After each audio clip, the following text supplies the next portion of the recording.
James was enjoying his life on the island of Soda, but he still had a lot to learn. You're a special mixed traffic engine, said Sir Topham Hatt. You can pull coaches or freight cars quite easily, but you must learn by your mistakes. James knew what Sir Topham Hatt meant. He could well remember that dreadful accident on his first day. Be careful with the coaches, James, said kind little Edward. They don't like being bumped. Everyone came to admire James. I'm really a splendid engine, he thought, and suddenly let off steam. Whoosh! A shower of water fell on Sir Topham's nice new top hat. Just then the conductor blew his whistle, and James thought they had better go. Go on, he puffed to Edward. Don't push, replied Edward. The coaches were grumbling too. Don't go so fast. James didn't listen.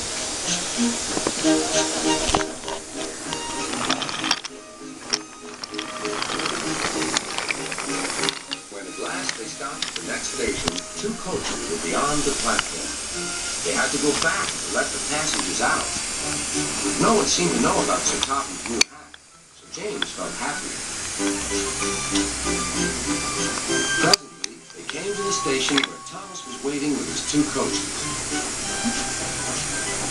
Hello, James, said Thomas. Feeling better? That's good.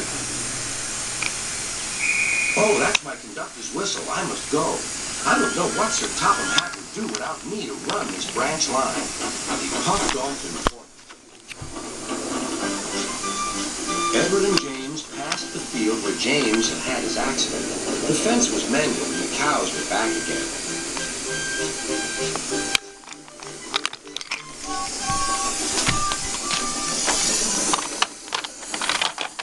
They ended their journey and rested before setting off for home. James was still wondering what Sir Topham would have to say about his new hat.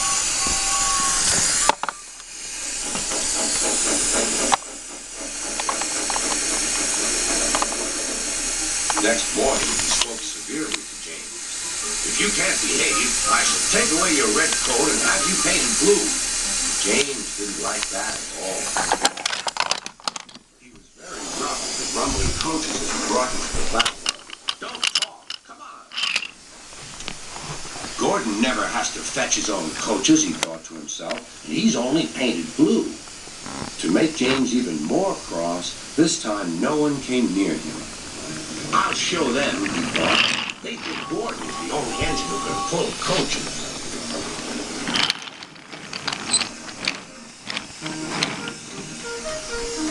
Hurry, puffed James. You're going too fast, replied the coachman. James tried to go faster, but the coachman wouldn't let him. We're going to stop.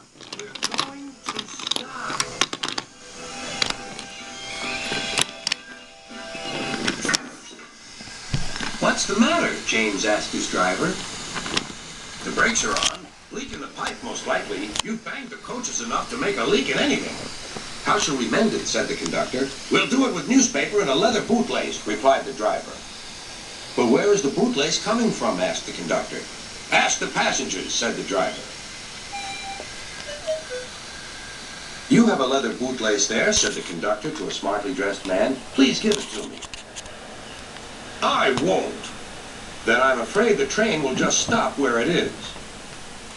The passengers all said what a bad railway it was. Then they told the man how bad he was instead. Everyone was very cross. At last he handed his laces over. The driver tied a pad of newspaper tightly round the hole in the brake pipe, and James was able to pull the train.